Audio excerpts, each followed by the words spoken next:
Okay, here's the information. Let me know.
The agenda, I need a motion that we approve the agenda.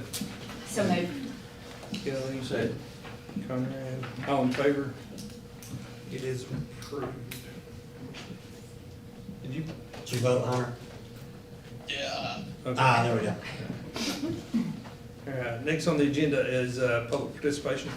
We don't have anyone today. I did want to give you guys a heads up. What I think I'm going to do, because we've been talking about when parents come to do, wanting to transfer and have that, I'm going to try to get them to start coming at the 5:30. That way, we'll have the executive session to discuss anything. That way, we're not doing it after. Any other public participation, we'll do that at the regular meeting, but if it's specific to transferring, if it's okay with you guys, I'm going to say, hey, if you come to 5:30, come to 5:30.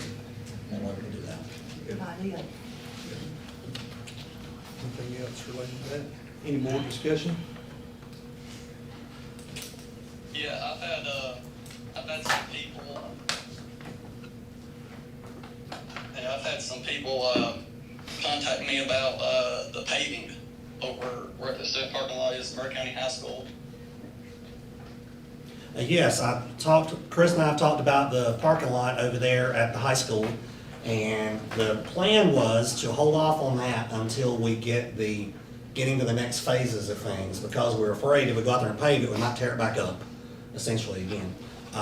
We've been talking about possibly switching the order of some things just for the kid purposes and for funding purposes. And so one of the things we've discussed is moving the remodel up sooner, which is the kid part. That would not affect the parking lot. There wouldn't be anything going on with that, I'm assuming, Chris. That's correct. And so then if we set our sights on when the front office part would be redone, then we might be able to say, okay, do we want to do something with the paving before that or not? We just kind of wanted to make sure we had the right order.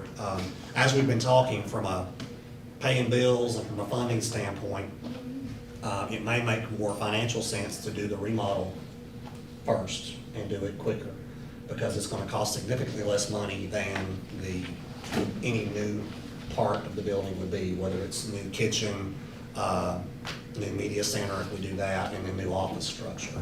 So if we decide to do the remodel first, that may open a space to look at the parking, but it's not something that's gonna be done anytime soon, just because we weren't sure how long this front was gonna take, and then if we were gonna tear it up again, it just didn't make financial sense to do that. But it's something we are discussing, if people are asking. What about the fuel sale? How's that? Are they about done with it, or It's done. everything goes smooth? Yes, they were a great company to work with. Looks good. Gonna speed things up, I think, as far as fueling, getting everybody in and out the way it's set up. Turned out really well. I got, hey, Israel, we have the gaggle. So can you talk about gaggle a little bit, how effective it's been? Maybe about some of the statistics or numbers? Do you have any numbers on that? I don't have them with me, but I know that I just saw Terry, you may have.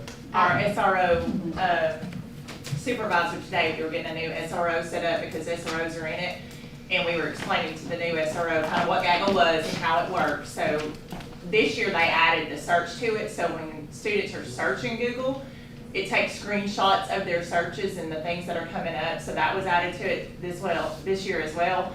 And he said that, because he was trying to explain, hey, the phone calls will happen, and that there were 3 incidents this year. Now, there may have been more. This is just what he was telling me today to kind of explain it to our new SRO. 3 incidents that we got immediate phone calls for. So we get the phone call when it's an immediate threat or a time-sensitive threat where somebody might have said, I'm going to kill myself, or I'm being hurt, or there's something going on. We've even had domestic violence with parents, and they've been right in the middle of it on a Friday night or something. So he said there's been 3 separate incidents that he's been a part of this past school year where they were able to save someone in one of those situations. But Tara probably can talk more about It catches that. quite a bit. Like I said, it's a So it's 24-hour very long. effective. Yes, it's caught a lot. Child abuse, domestic violence, suicidal ideation. It's 24 hours a day. We have is it 5 people that are notified by text automatically? Yeah, If the it's counselor, immediate. the social worker, the SRO, and the an admin. Yeah, we're all notified when it's an immediate response that we have to act on, and like, if we don't respond to that text message within 5 minutes, they're calling 911 to go out and check on that child. So it's a great thing to have in place. So does it just monitor school devices It's or all does it Google accounts. personal? It's not monitoring the device, it's monitoring the account. So if they are logged into their cell phone, their personal computer, whatever, with our account, which is their student email, it's monitoring that. Okay. Now, it's not gonna monitor a social media account if they're using our login, but it's gonna monitor like Gmail, Google Docs, cause they've gotten aware some of the kids will have their phones took away from them, so they'll get on a Google Doc and chat back and forth in it, and we're catching those as well. So when they're using that Google Doc to have conversations, kinda like a text chat type thing, and they're bullying each other or doing something like that, it's catching that as well, and we get alerts. So there's a case that's a parent is suing the school system because, her child, it was a female student, made a threat in a joking way. And, you know, obviously they took action, which they should, right? And, so does our students, are they aware of the seriousness of, making, even joking, any kind of innuendos or threats or any kind of talking of threats or bullying or anything that could lead to them getting in serious trouble? Are they aware, do we make them aware of that so that, you I'm know, not sure what policies they're being made aware of exactly, but they are aware that they're being monitored on our accounts. and it's because- serious that they could be, Yes, they are aware. Now, what the actual policy is, I don't know, like if they're being told the exact policy and the exact punishment for that, but yes, they're aware that their stuff is constantly being monitored by the school system. yeah, yes. because they're in trouble with the law, you know, more so Yeah. than the I school feel system. like the schools are very good about making them aware of Yeah, that. I know that counselors have conversations, and I would say that administrators do too, that those take place. I've had those conversations myself with several students, especially when they come up and say, I was only kidding. Well, then we're gonna have a late. conversation about your words, Yeah. you know, and so a lot of times I know it would start, say if it was the first time joke, even a joke about suicidal ideation, you know, I would still have that conversation. Here's why we can't talk about it, because now you're gonna call your parent and tell them what you just said. And a lot of times when they call their parents and we let them know what was said, you know, the parents don't find it funny. And so, but I know a lot of conversations I had as a counselor, I know other counselors have too, I know the social workers have, and I've even sat in administrators' offices with them as they've had those conversations, and the consequences that can come from it. So I do think everybody does a good job at letting them know. That's good, that's good to hear, I think it's important to let them know the seriousness of it, you know. Definitely, yeah, and I've been in there sometimes when the SROs have been present too, because sometimes, like you said, there are charges that can be, filed against them, and so we've even had conversations with them, and they'll tell them their side, here's what can potentially happen, so. And I don't know how often Yeah. they're getting them, now that it's being, kind of watched. They so do closely now, get but- digital citizenship lessons, which they would be more intense starting this year with the new, SB 351, all the wonderful laws. But they get the digital citizenship lessons, and we'll get more this year talking about how to use any of their devices responsibly, whether they're using social media or anything, and that it does have a lasting effect. And, you know, a lot of kids, you know, my son included, that are going to go to college or even play sports, that anything you post at any time is out there to be checked, and that people are checking it, and you can lose your scholarships, and you can't get into a college if they see that you're doing stuff that you shouldn't. So they are getting those lessons. Whether they're listening is a whole other thing, but they are getting it pushed by the admins. We have amazing principals that push that, the librarians, the social workers, the counselors, the SROs, multiple people are putting this in there and teaching it, yes. And I will say this, Safer Smarter Kids, which we do elementary grades and middle and high, they do talk about good digital citizenship and like what that means and what you post and, you know, how it can impact others. Good. Mhm.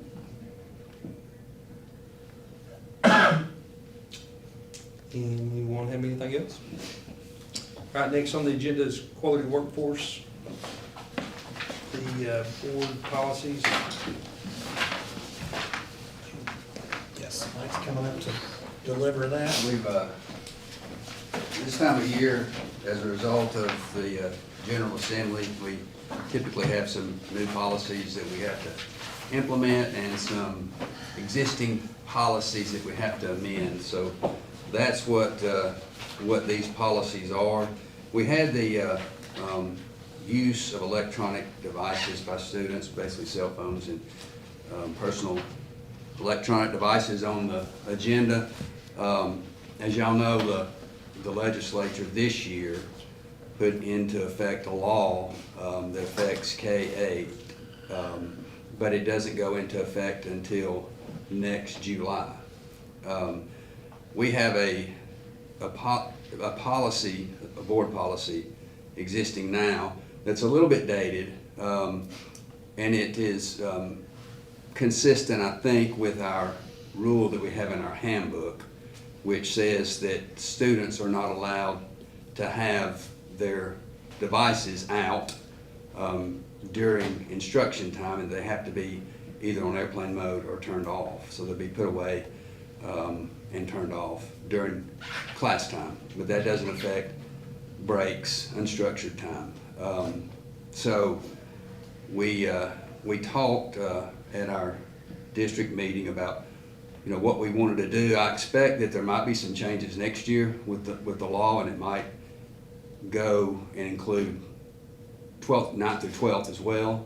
If you've been paying attention to the media, a lot of school districts are implementing policies this year that take those devices away and don't allow the students to have access, and are implementing the new law now in all grades. But based on the fact that, number one, we don't have to have a cell phone policy at all. It's not required by law that we have a board policy. We have to have a district protocol or procedure in effect by January 1, but we don't have to have a board policy. So, and secondly, that we're gonna have to implement that new law next July, and we don't know whether it's going to change next March, April, and May when the General Assembly comes back. So we thought best maybe just to stick with what we've got now. It might be a little bit late to roll out something that says you can't have cell phones at all. We might need to message that before we implement that, because that's going to be, I believe, a pushback from students and parents if we try to do that. So I guess the recommendation would be that we sort of kick the can down the road on that particular issue, go with what we've got in our handbook now that says that they can't have them out during class time in all grades, and see where we're at next year. We just hated to change the policy, then have to turn around and change it again if the state makes some new rules. And our policy covers what we need to cover. Instructional time is what we're looking to take care of, and then we'll lean on the state when that becomes implemented, or if they add to it. So you've got the proposed change that was in there. We took it off the agenda because we talked late last week about it, and if you guys are cool with that, we'll just let it be for the time being. So that's why that one's no longer on the agenda. That's still a firm policy within itself, what we got now. It's, the What question we gotta is, do is be consistent from class to class and from school to school. And if we're not consistent, then you're gonna hear, students are gonna know what's going on from Gladden and Bagley and from 7th to 8th grade, so or one classroom to the that next. could be where a problem comes in if some teachers are not enforcing the rule, and then some are hard blinders on it, then that's, Creates problems. yes, sir. Yeah. So, hopefully we can stress to our teachers, it's coming, and that we have a rule now, and it needs to be enforced. So, I reckon I got right here underlined, we might as well talk about it a little bit, disciplinary action and outlining the student disciplinary code. So, talk about that a little bit. So, let's just say a student is not following the rules and they're, What's supposed to happen is the first time it gets taken up, given back at the end of the day to the student, and then they're not to have it for 5 days, I believe. And then the second time, it's taken up, or maybe it's is it the first time they just give it back to the student and there's no, they First bring time's it back? given The back. second time they give it back to the parent at the end of the day, and then there's 5 days. The third time, they give it, they take it up and give it back, and the student can't have it for whatever's greater, 80 days or the rest of the year. They can't have it at school. On the third offense. Now, whether that's being actually done, you know, sometimes yes, sometimes no. Are you saying that's what it is right now? Yes, ma'am. Yes. That's the consequence for having it taken up, or if you're officially written up with it. So, I get a lot of places probably to give it back at the end of the day. Giving it back to the parents is where you involve them. That's supposed to be the second one if you've had a student do that. And the third one just carries a lengthier time where we say, don't bring it back. But if you don't see it, you don't see it. You know, nobody's, you know, searching somebody at the door to see if they have it. It's just a matter of, you know, if they have it out again and it's seen. So that's our current, that's in the handbook as far as the disciplinary action for it.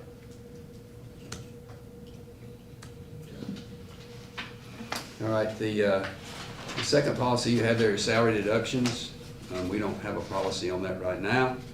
The law this year was implemented that we have to provide notice to employees that we take Social Security out and other deductions out. We have to give them that when they come on board. We have to give everybody that every 5 years. And anytime that somebody leaves, we have to give them information about Social Security withholdings and other withholdings. That's what the second paragraph of that is. There's some forms that I'm gonna change to from, that is a typo there. The first part deals with payroll deductions. They're just standard deductions. Number 6 is added, and it allows us, under our employment contract, to enforce our liquidated damages provision if somebody leaves and abandons their contract. So that allows us to withhold that from their pay. So that's what that policy is.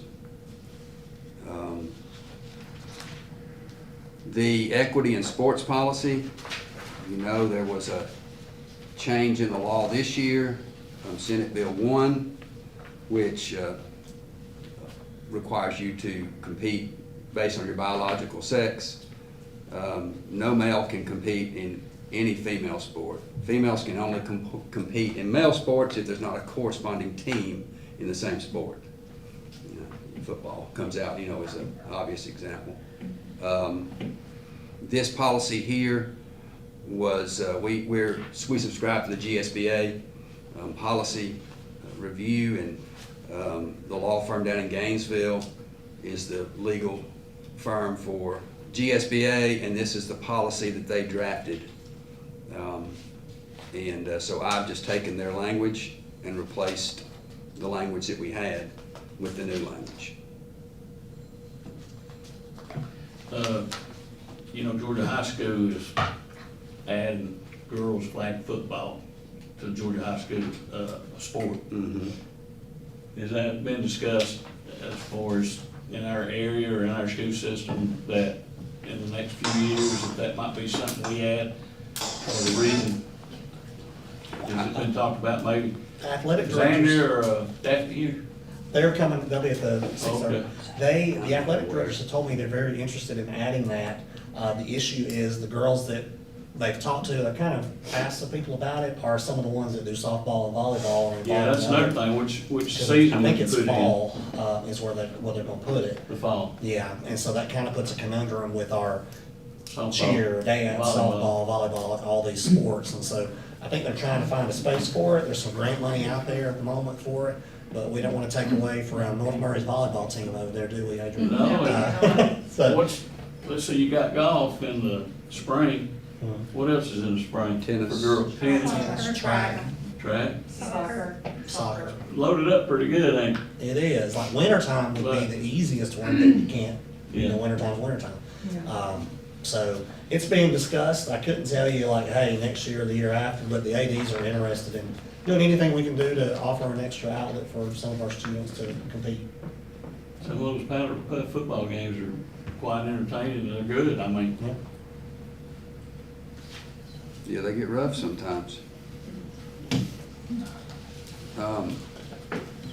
So the next policy is teacher evaluation.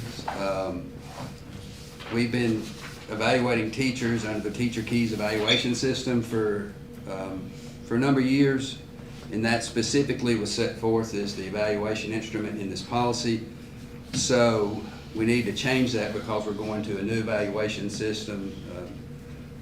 Georgia leads, and so that's the reason for that deletion and addition to that particular policy.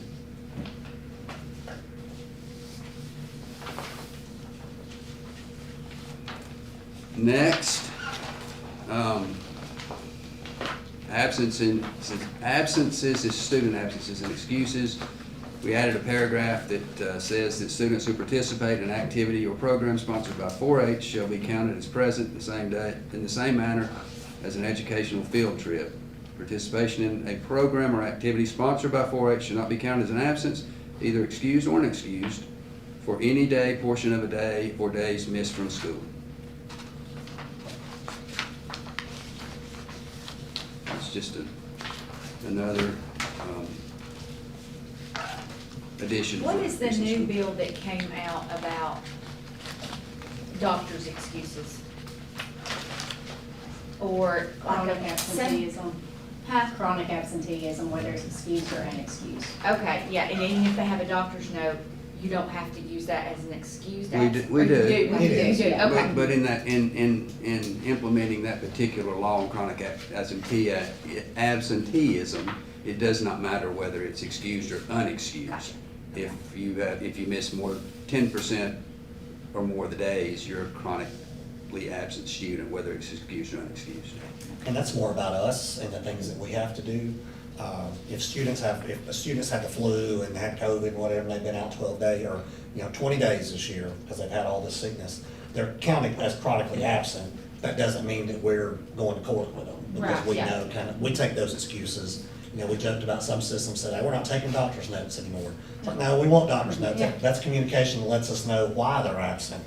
We'll still go after those in a different Truant. way that are truant, that are not giving us excuses. But as far as the state concerns, if you're out, doesn't matter why you're out, you miss school. So 16 days is 10% of our school year, which would be counting you as chronically absent. Which that attendance data did come out, the dashboard released in the last week or two. We had a slight improvement this past year, and I can share that data with you at our next meeting. But that data is available to you. If you go back and some of the things I've sent to you, you'll be able to find it. We did have an improvement last year, so that's a positive. Did we have improvement with teacher absence?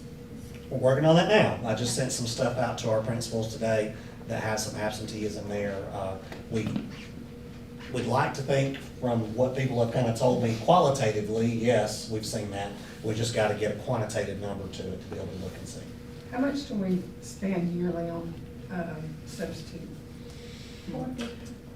450,000 is what we allotted for it on the budget. That doesn't mean we didn't go over it. But that's for any absence, so that could be professional development. Right, okay. But you've also got FMLA, all those other things, so, but yeah, 450,000 is what we budget for that. If these kids, let's go back, I need to go back to them. If they're, have these chronic absences, what happens? Do they go to court? What happens if they've missed 25 days? It depends. Well, you're going to court if you've got 11 or more unexcused absences. That's defined as true in the state of Georgia. So that's who would be going to court, like, to address truancy. Other times when it's chronic absenteeism, you're calling to the parent to see if there's a medical condition going on that we need to look at. Does there need to be a 504? Do we need to look at hospital homebound, intermittent hospital homebound? What type of services do we need to be providing to address that student's medical need if something is going on? A lot of times it's, there's different reasons and you're just reaching out to the parents and having that communication and helping them understand what missing 10% of the school year does, how it impacts you educationally. So a lot of that is just communication with parents. So really you're kind of reaching out, trying to see what the reason is that they're chronically absent. I know with this new law, we have to have attendance review team meetings We already have social service meetings at each school level each month, so we're just gonna combine those because it's basically the same people who need to be on that committee for the attendance review team and looking at those students that are chronically absent to see if there's things that we need to do and reach out about. So say they go to court, Mhm. okay? What happened? Is there any teeth to this? They can be put on probation, parents can be put under a protective order to They make can sure go that they are. foster care.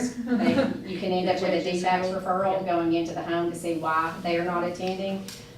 You can have a child removed from the home, but that's, if they're seeing that there's neglect at that point.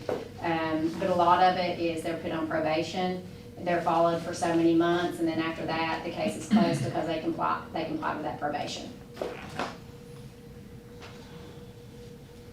Different counties do different things, because some counties have truancy court. Yes. Like in Gilmer, we have truancy court. Didn't we used to have And they don't have that here in Murray. Never. Now, we've gone through juvenile court or magistrate court. Ever since I've been here as a social worker, it's either been through It's always been juvenile like that. court or magistrate court. Can we get the number when we get it for the, how much we're spending on substitutes? Yes, we'll have that. And have it broke down by whether it was professional development or just they were absent or maternity leave and all that. I can get you numbers broken down on that, and we could probably calculate it out. The pay is the pay, and so it all gets paid in the same line item.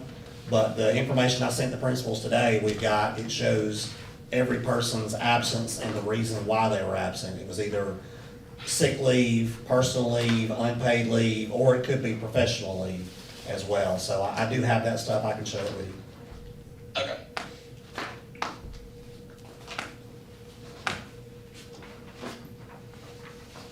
Ready for the next policy? All right, so, talking about employee leaves and absences, the legislature this year provided that an organ donor will get 30 days. This is state paid leave, doesn't count against their sick leave, and a bone marrow transplant will get 7 days. Just 7 days. 7 days. So, and again, that doesn't count against, sort of like paid parental leave, the state leave for foster, adoption, or birth. It does not count against their sick leave. The state doesn't give us any money that I'm aware of for that, but, it's state leave. Now, on parental leave, they don't have to use it all at one time. Can't they use it different times? Intermittently. Yeah. That's what I thought. Yeah. On family medical leave, we require that they use it. Yeah, all at one time. Because it's supposed to be for bonding.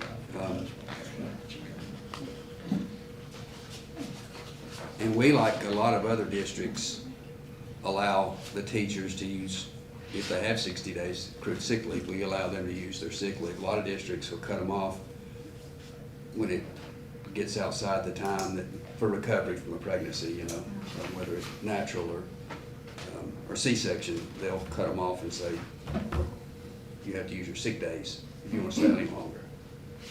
Because family medical leave is unpaid. Right. All right, finally, Senate Bill 251, it was adopted last year in the legislature, requires that we have an internet acceptable use policy adopted by October the 1st and then submitted for approval to the state by October the 15th, and we have to submit it every year. We had an acceptable use policy. Again, the law firm out of Gainesville that represents GSBA sent a model policy, and so we just adopted their language and replaced ours with the language that the attorneys for the state promulgated. So that's what that policy is. This will be the first reading of all of those policies. We'll have the second reading. We're going to do 3 readings on them, okay? So, yeah, we'll have the second reading at our next meeting, and then our work session in September, we'll have the 3rd. All right, thank you. All right, I need a motion, we go into executive session. So moved. Linda, Second. Sheila, all in favor? Uh, We are in executive session.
favor?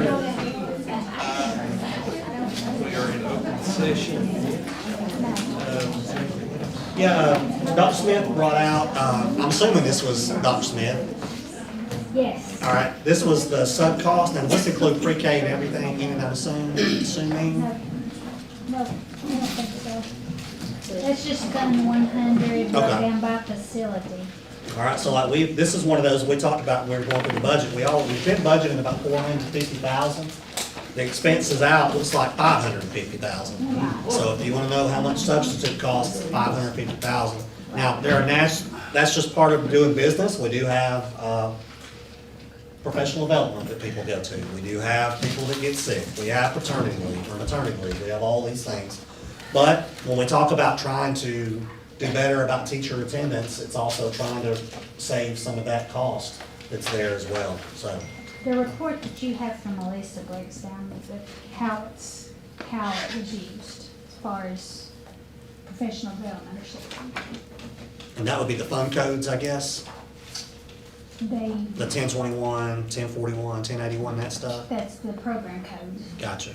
and then the facility codes at the end, of course. Okay, and I may get you to, we can make a note on here, so they'll have that to kind of see what was from which one. All right.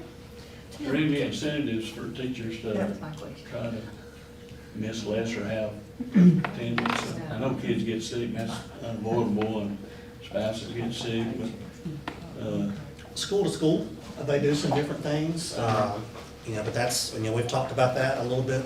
What do we need to do to try to encourage teacher attendance? So that's, hey, let's make this a place I want to be. But as a teacher for a long time, I hated missing because it was more work for me to miss school than it was for me to show up sick. But I think post-COVID, we told people, please don't come sick. And so, we've seen an uptick of that across the board. But we hope a paycheck's enough to incentivize it. But 100 and whatever, 80 days or 60 days. 160 days, yeah, so like we, if people are sick, we want them to stay home. But, on those days where I just don't feel well, we want them to come on in because we've got stuff to do. And we need them there.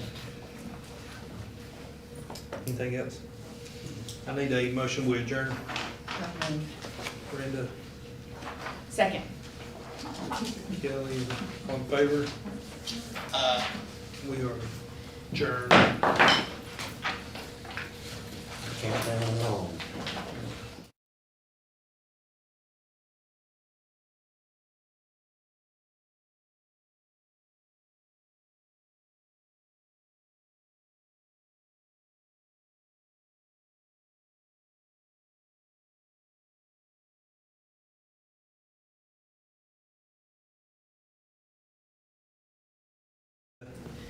Are there any changes? If none, I need a motion that we approve the agenda. So moved. Brenda, Second. Kelly, all in favor? It's approved. All right, next, if you will, please stand. Conrad's going to lead us in the flag and inspiration.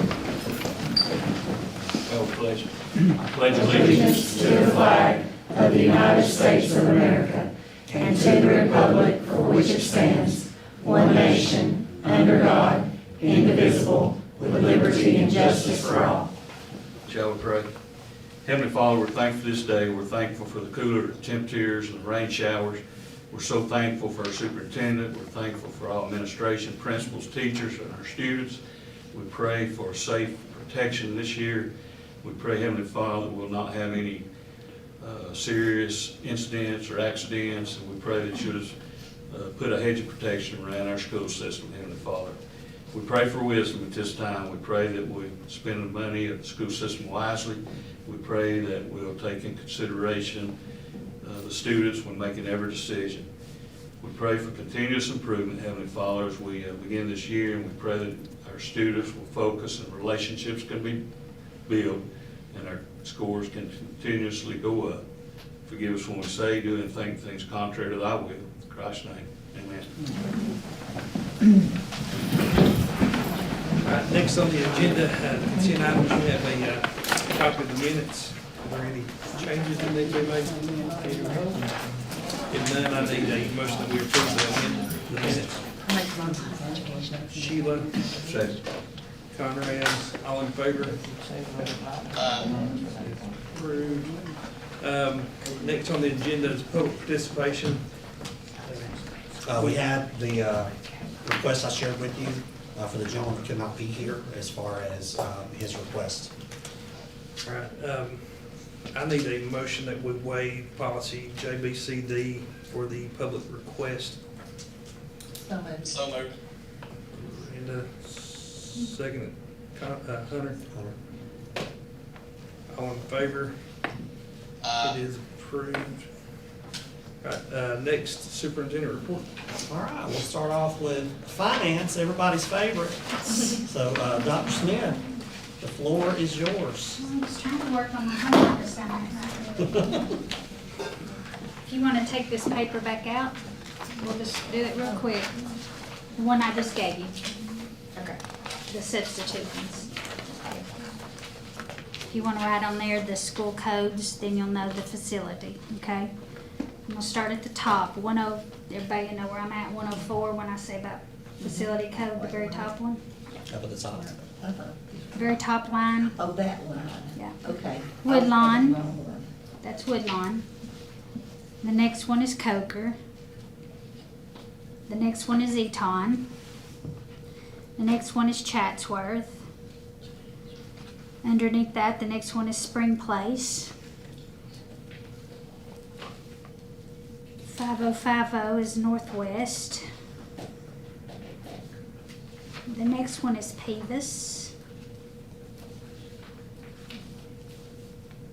Next one is North Murray. Next one is Murray High. Bagley Middle. Gladden Middle. And then the ones underneath that are by school codes too, but those are CTAE. So that first CTAE is North Murray High School. The next one is Bagley Middle School CTAE. The one underneath that is Gladden Middle School CTAE. And that's it. Okay? So those are your Hey, can you send me that facilities. copy? Sure, absolutely. I'll scan you my copy, okay? So that is the breakdown of everything that we pay out of the general fund for substitutes by school facility. The report that Tim can send you is from WillSub, and that shows you the person, the teacher, and why they were out. I can send you a spreadsheet with just general numbers. It'll say, hey, at this school, this is how many absences with this many teachers. Here's the reasons why, and they'll get the names out of them. Can I please? Sure. Just make sure I'm understanding this. Say the budget amount is like the total program, 1021 total is 245,454. But then what they spent was 277,000, right? Okay. So, Just make sure I got it right. yeah, so when I put a budget amount in there, I usually just divide it by the number of schools we had. Gotcha. I Number don't of try schools to or equal. number of teachers? Right, we just put 450 was what was budgeted, so it was just divided out between the 11 schools. So some schools will spend more than that, obviously, some, some could spend less than that, but it's just the total budget amount divided by the number of schools. And so anything that federal programs paid for, anything that pre-K paid for, anything that federal special ed paid for is not included in this. This is just what was paid out of the general fund. Okay? All right. Okay. We'll move on to SPLOST deposits. I'll switch gears on you and go back to that. So the very first thing that we collected for July of 2025 was $622,596. That is up $28,000 roughly from July of 24. That number was around $594,000. July of 23, that number was $507,000, and June, that should be July of 22, that number was $871,000. So with that 622,000, we still anticipate that March of '26 would be our last collection for this SPOS, but remember, we're hoping that it'll slow down enough that we can at least collect April of '26, because if we can get into April of '26, we get to collect April, May, and June. Okay? 2 months. So right now, it's trending to end in March, but we want it to slow down just a little bit. Even though the collections are great, it would be good for us if it would at least go one more quarter. So this month, we'll be talking about June balances, June revenues, June expenditures, but we're gonna be talking about June for the next 3 months, okay? So this is the first talk about June. So, June, when you compare June of '25 to June of '24, you don't have on your cash, on the assets, that very first sheet, you don't have a big variance. The variance has always been in the cash, and that's pretty much where it is now, with 16 million in '25 versus 18 million in '24. That makes perfect sense to me.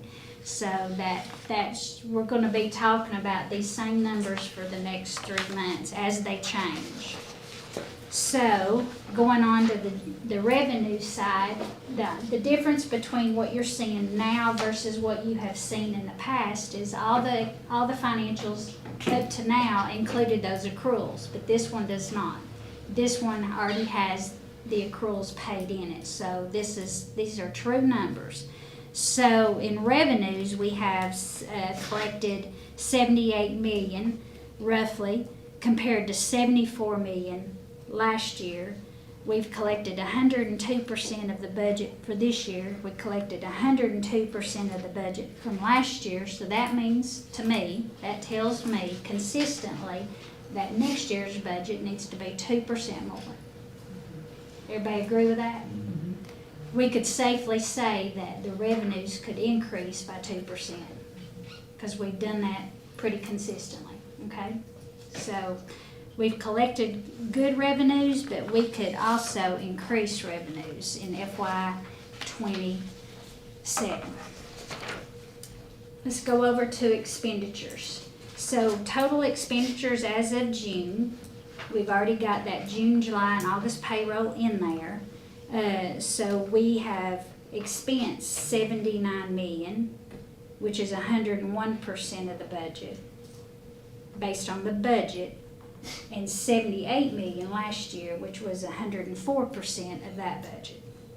So we know that our expenditures went over our budget, and we're gonna ratify that here in just a minute with the budget amendment, okay? So, and then we just talked about the substitute expenses in there. So when you go to the very last sheet, and you compare this year to last year, this year we're showing right now a deficit of 1,049,000, okay? This time last year it was 3.9 million. So, yes, revenues were more, expenditures were more than budgeted, but we also did a great job on lowering that deficit. If you look there to what was passed, the 2025 budget, it was anticipated to be somewhere around 1.5. There was a point in there where we thought it might even go to 2 million. Tim and I talked about it. And down to get it down to 1 million is great. That's great. And those revenues are still coming in.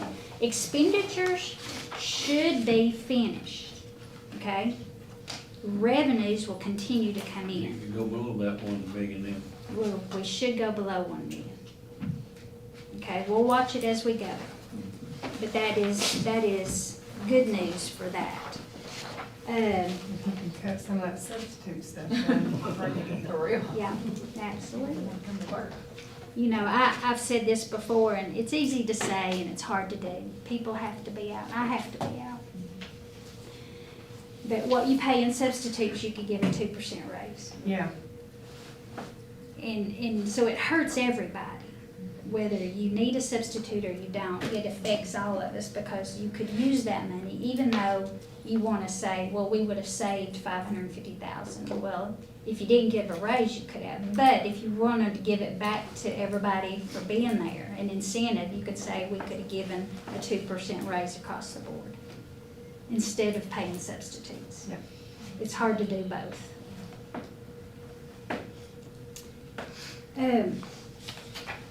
We'll talk about the budget amendment in just a minute. The Georgia Fund 1 interest for this month was around $18,000 compared to $9,000 this time last year.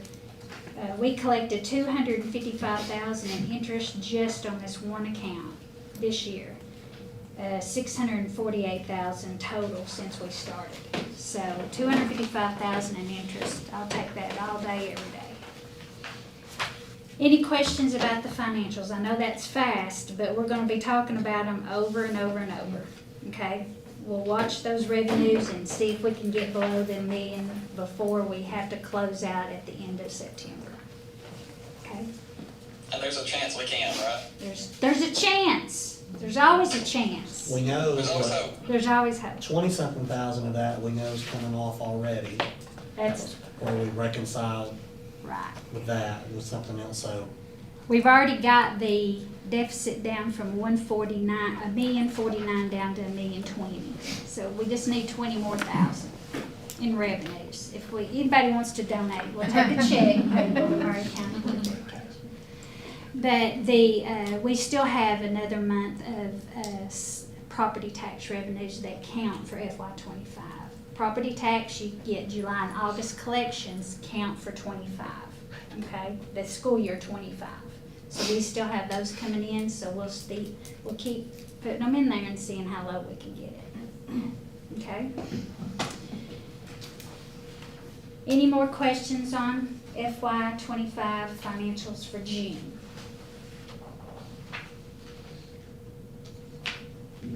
Okay. The budget amendments should be next.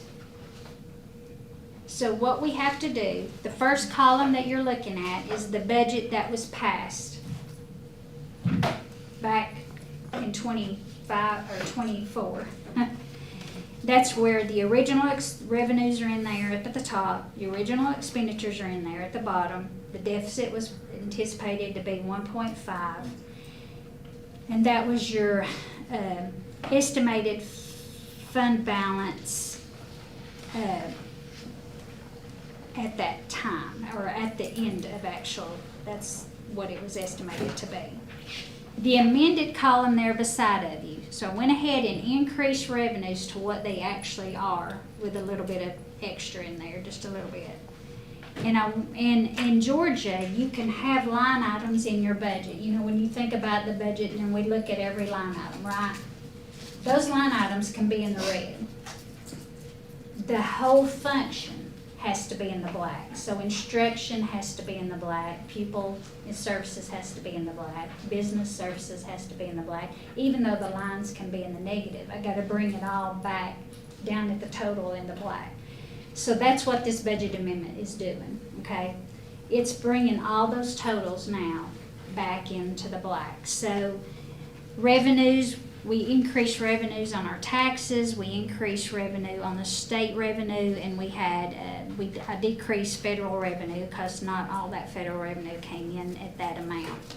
So we had more revenues come in, so the amended budget that you're gonna pass is gonna reflect the new revenues, and the revenues that come in above that are fine. We can exceed the revenues that we're approving, okay? So we should have more revenues come in. The expenses down there at the bottom are pretty true. They're pretty true. They shouldn't have any more expenses hit these line items. So we're showing that the expenses are $79,074,755. That's on your budget. And then it's showing that the revenues over and under right now is $1,046,000. We know that we've already been able to do a transfer of expenditures over to pre-K, so that's down to $1,020,000 now. So when you approve this budget, you're approving the budget to get all the line items back the way they should be. Not line items, but the functions, okay? I know that sounds confusing, but all you're doing is approving the budget numbers. And then in October, we send the state, or at the end of September, we send the state the actual expenditures, okay? So this is approving the budget. The next step is I'll send the state the actual expenditures and the actual revenues.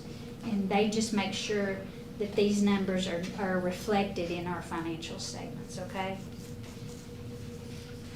I know that's clear as mud. Some of those expenses, and if you remember, we talked earlier about trying to get things put in the right function, that we're paying them out of the right thing. So that's why some go up, some go down, because we move some things over.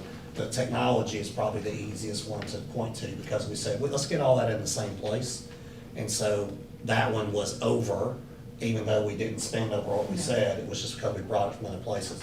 So where Kathy went back in and adjusted it was to make the budget fit that. So, she's done a good job of that, and like I said, our departments, school folks, everybody's done a good job trying to rein in spending, and we'll keep doing the same thing next year, and we'll, hopefully revenues will go up, and spending can kind of slow the pace of it, at least. It's hard, you're not gonna bring spending down because expenses go up, salaries go up, insurance go up, all that goes up every year.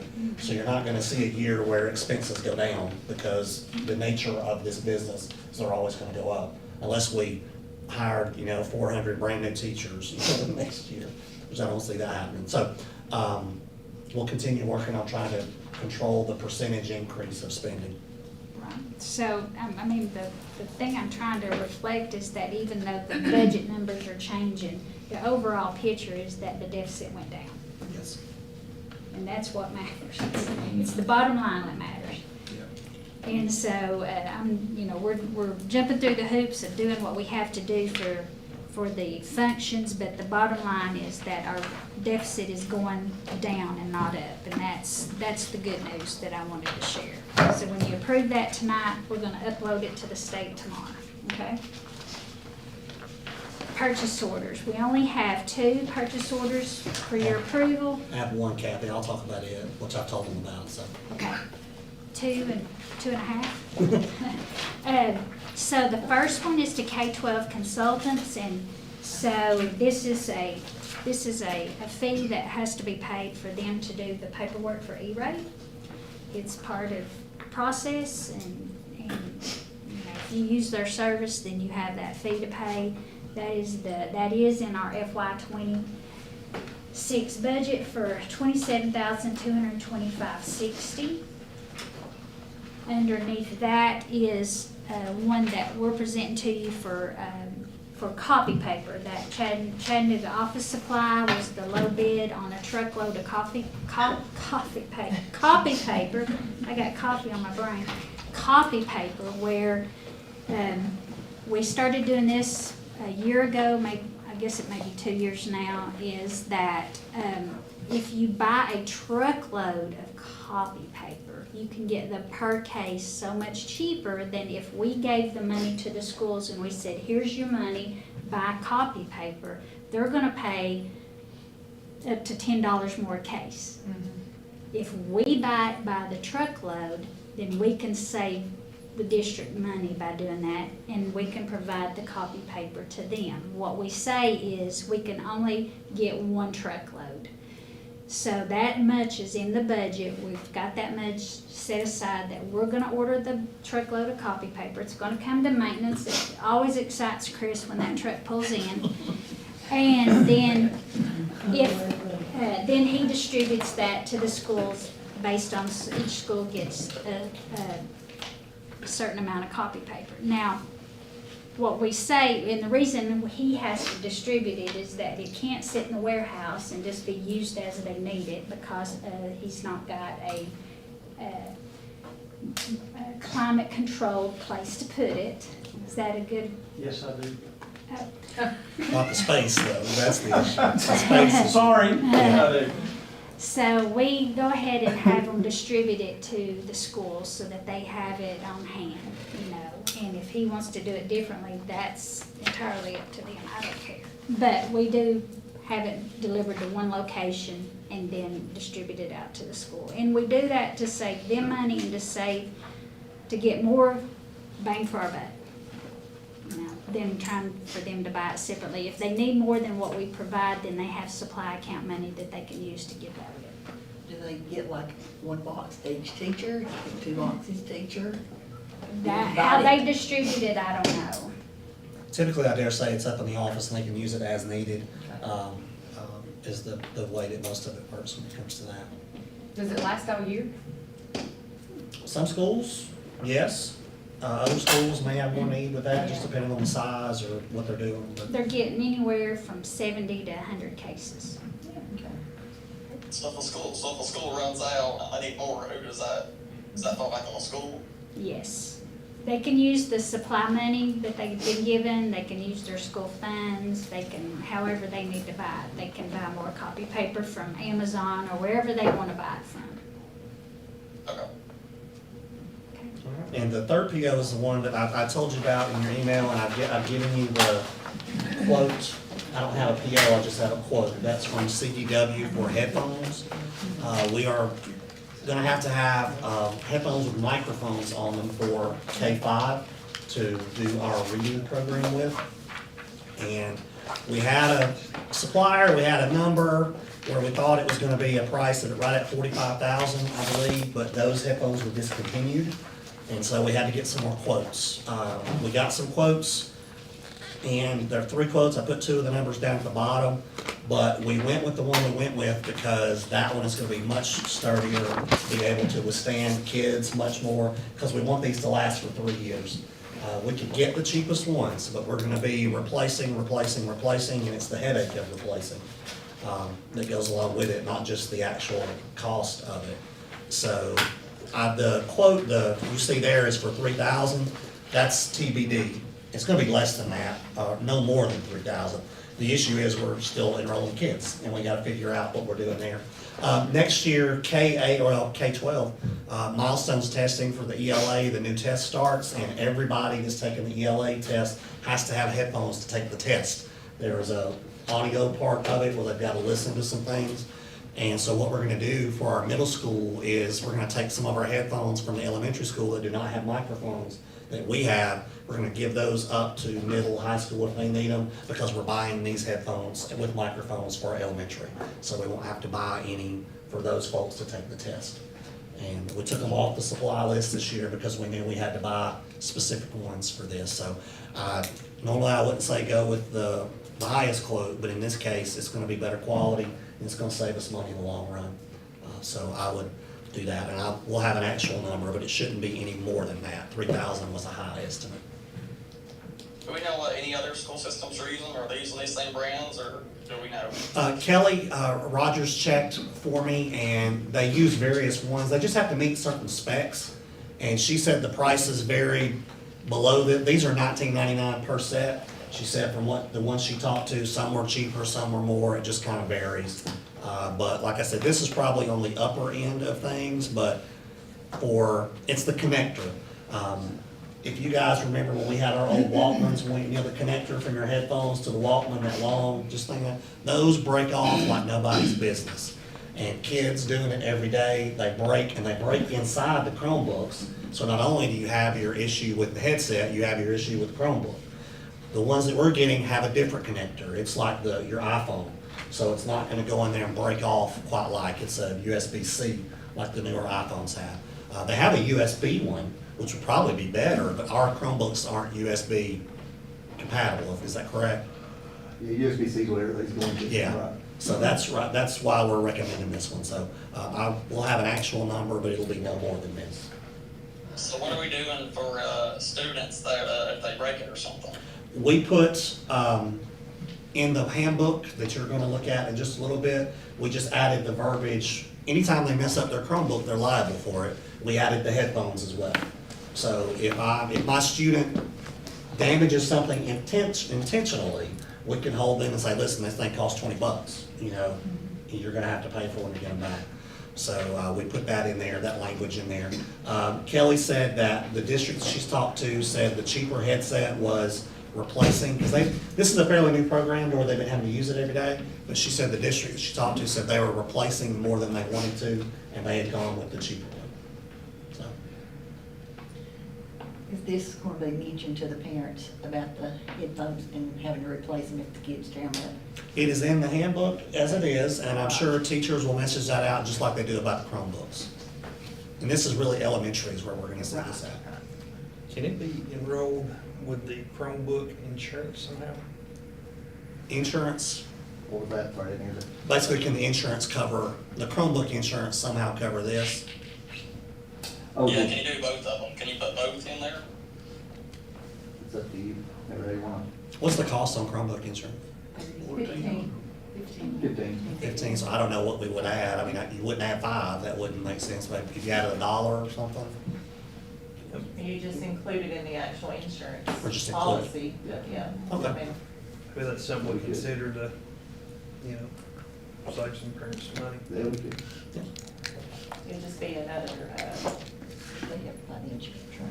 Just advertise it as Chromebook it'd be and another headphone. claim that they have on their insurance policy, yeah. Okay.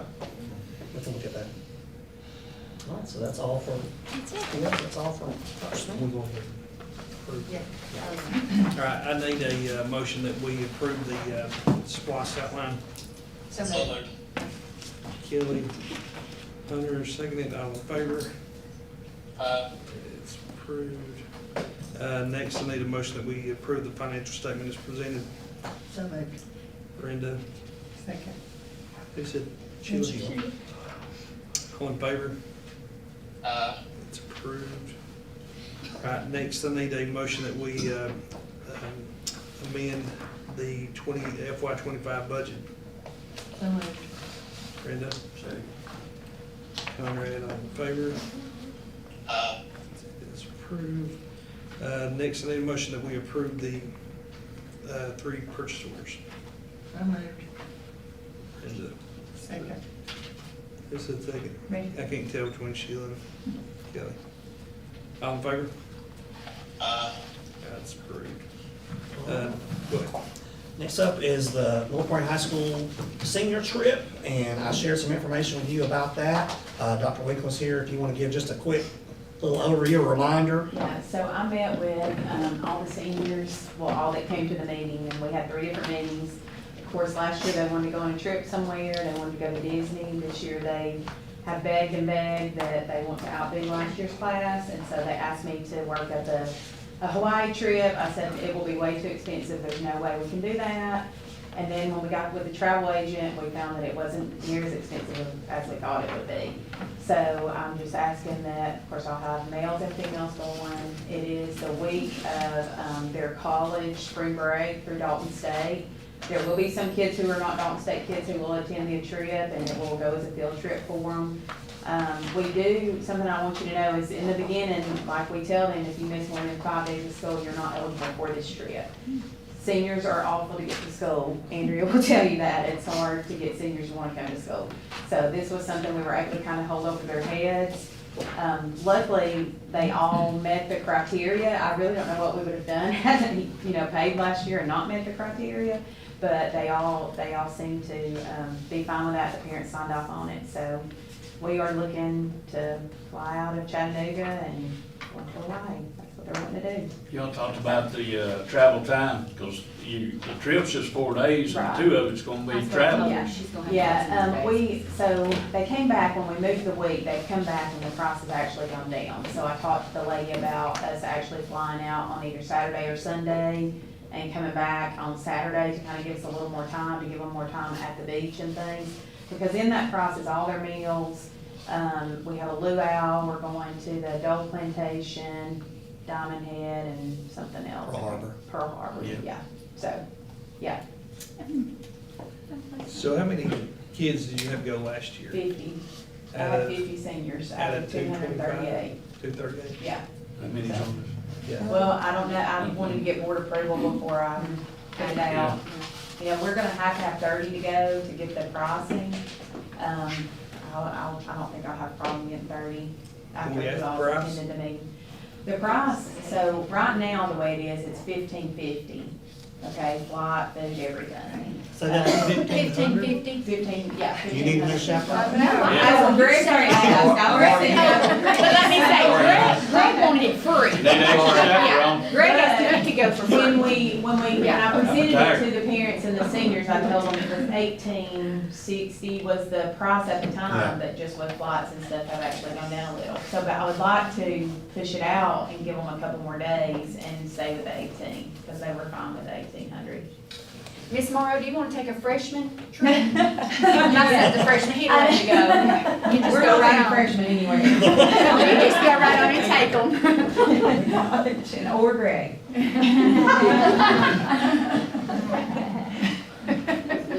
Speaking of, does Murray County do the same? So we did last year, I wasn't aware of this one this year, and, we had, I guess we had what, about 20 kids, 18, 20 kids go last year out of our senior class. Oh, they went with you? Oh, they went. Yes, they would And do that. listen, and we're Oh, good to partner, we just Oh, wanted, yeah, I just hadn't said yeah, that's anything, a I didn't know good if the idea. board So would. between both schools, you already get your number easy. We should, yeah, if Andrew wants to, I mean, we haven't even talked about it, I just Yeah. wanted to get board approval before I Yeah. proceeded with anything, really. Well, that'd be good, because all of them are friends usually, so Oh, yeah. they just go. You know, Is the that's a liability, place. is the liability the same as when they went to Disney? Yeah, Yeah, it's that'll be the same, yeah. overnight trip, yeah. We'll have enough chaperones and things.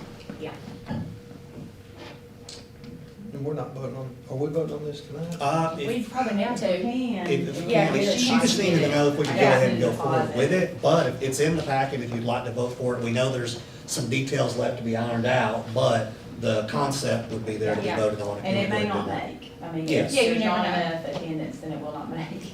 And Greg did not Greg's go. thinking he's going for free. How many do you have to?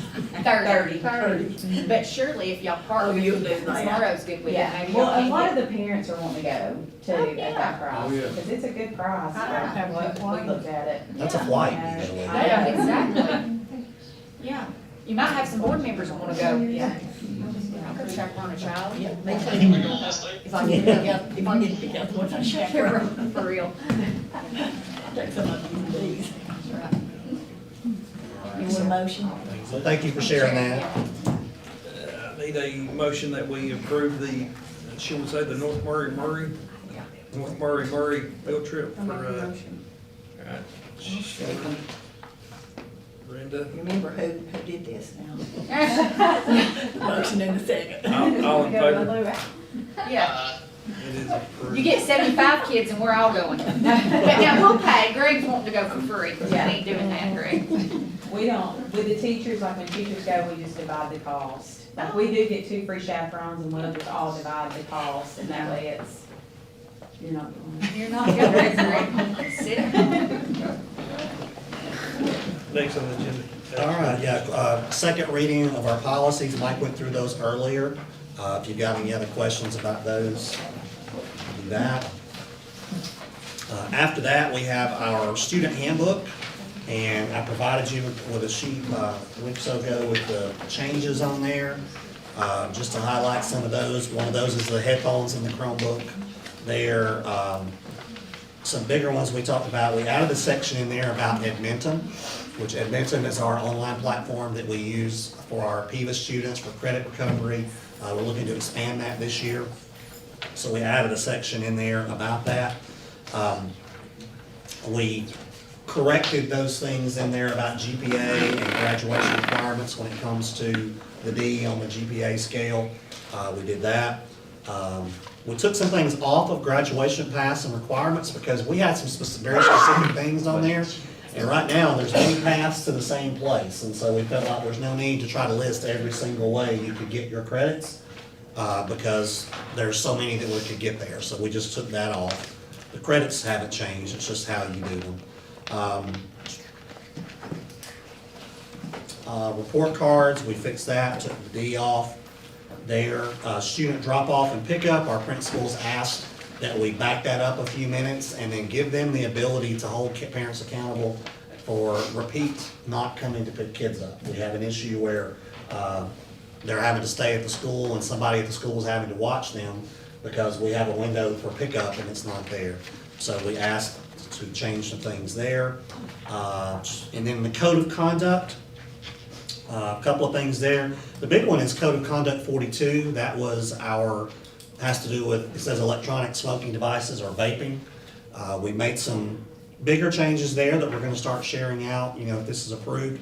Our current handbook says something about low THC. It either has it or it doesn't. Low requires it to be sent off and to be tested, and you're waiting for a month to find out.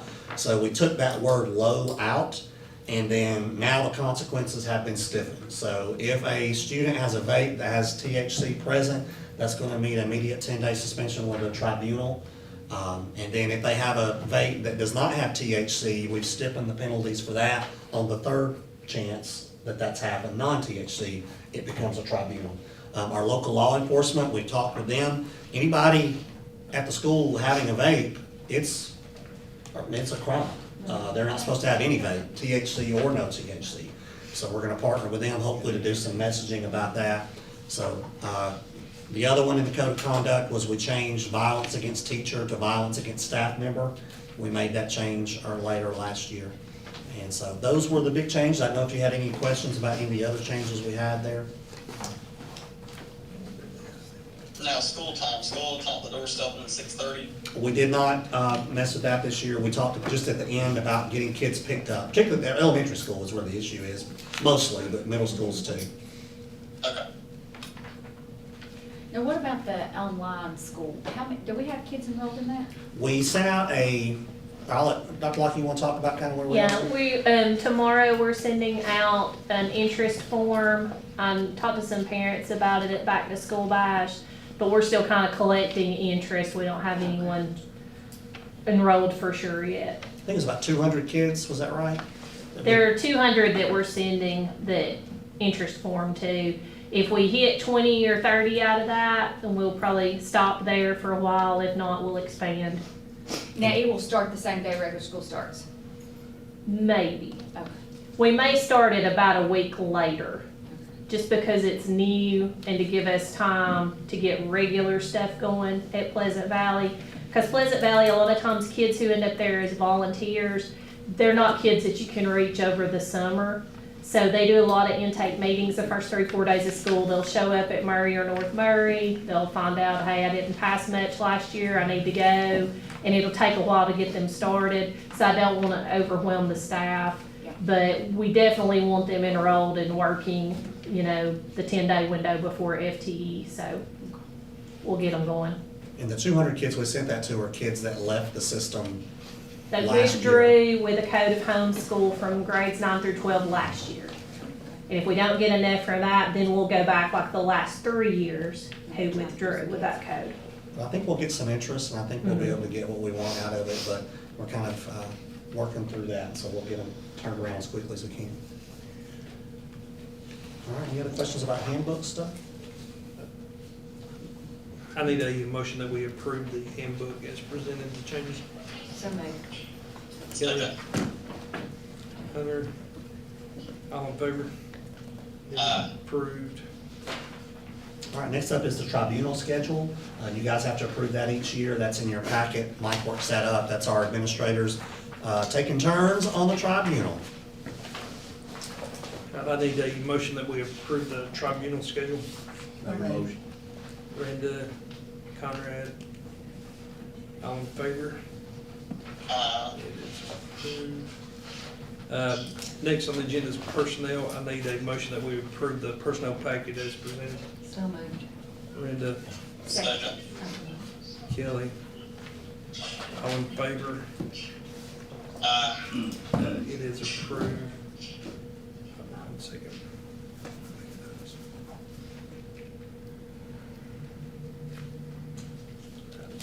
One thing before we go further, Brenda asked about the communication engagement. Well, since Conrad didn't see me any Saturday, I'd like if Tara can give us you got numbers now. Yeah, we served 746 students through the Back to School Bash, and there were 245 volunteers within the resource area, and that's not counting the school employees that donated their time. So to me, it was a great success. We still have some school supplies left over, and we're starting to get the calls of the people who pre-registered that might not have been able to come. So we're working on putting school supply bags together for them and getting it out to them. Big shout out to Tara, her team down there. All of our staff members who came, our schools were well represented. I'm proud of our high school kids we had. We had, let's see, cheer teams, dance teams, I think from both schools. We had a soccer team from North Murray. They had basketball. We had There was a basketball lot- teams, there was a lot of coaches. athletic teams there. It was great. I talked to one teacher, he's a new teacher, he's gonna start next year, and we were cleaning up and working, and he was out there just working his tail off cleaning up, and I said, man, you can go ahead and go home if you want to. He says, man, I'll go when the work's done. And so he stayed there and worked, so I appreciate Ethan United Jackson Way and gave some out over others. 500 books. I mean, It was a good day. it was a It was a great good day. day. 500 books, so they gave out. So, thank you. And thank you our board folks for directing traffic, sweeping hair, judging haircuts, apparently, running around. Brenda got 13,000 steps in, she said, that morning. So, but listen, it was a good day to see everybody come together. I got bosses. What? Somebody's got a boss. Well. They were just standing there. I did what Karen told me to do. He fixed a problem. He fixed the flow of traffic and made it 10 times Who better. fixed the problem? I wasn't standing there just for my look. Well, I had to come in and fix the problem. No, you went down there. I was the one who told everybody to go the other way. It was a good turnout, though. A lot of our local churches were a big Agencies, part of that. organization, businesses. Agencies, we had so many people there, and they were excited about being there, and, we're already talking about, all right, what, next year, what are we gonna do? How can we? Let's wait a couple of months. Yeah. I was ready to meet tomorrow, too. I just need a couple of months to recover. We'll be good to go. Yeah.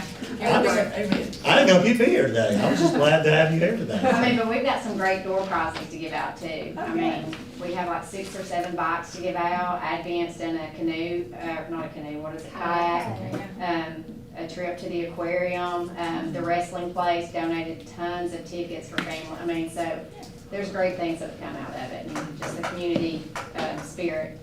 A lot of shoes given away. Lots, over 200 pairs of I shoes. saw she showed me like 230, it was a Yeah. lot. Yeah. And lots of school supplies in the resource area too. A lot of people thought that was the school supply section, and we had to tell them to go on. We're like, no, that's not even the school supply section. So, Yeah, and they Sugar brought the Bridge is wagons. doing the school logos on the book pack, Mhm. backpacks, I can't talk, but that was a big hit. And I think we only had to turn one kid away for a haircut the whole day. Yeah, that was it. It was one kid. Well, Coke donated 1,000 bottles of water. Oh. This is the second year they've done that. Yes. And they delivered it this year. Yeah, he brought it to us, and I went up there packing boxes the other day, food Yeah, I boxes. think we had over 300 registered the day of. Oh. Yeah, it was quite a bit that registered the day of. What'd you say that total was? 746 students is the best I can count, like looking through everything. I told somebody the school supplies looked like the fishes and the loaves, and we had baskets and baskets left over at the end, which is good for the short term for those kids that couldn't make it, and then it'll also help throughout the year and then be a head start next year, so. Because super we proud of started everybody. this year with nothing. Yeah. Nothing. And big thank you to everybody that helped or sent in monetary donations to help Miss Brenda and her team go out and take over every Dollar General in the county. You spent 25, you got $5 off. That's it. So we appreciate it. Do we have a need for executive session? Nope. All right. Any board discussion? Yes. If none, I need a motion that we adjourn. Linda? Second. Yeah, Lee? All in favor? We are. See ya. Thank you.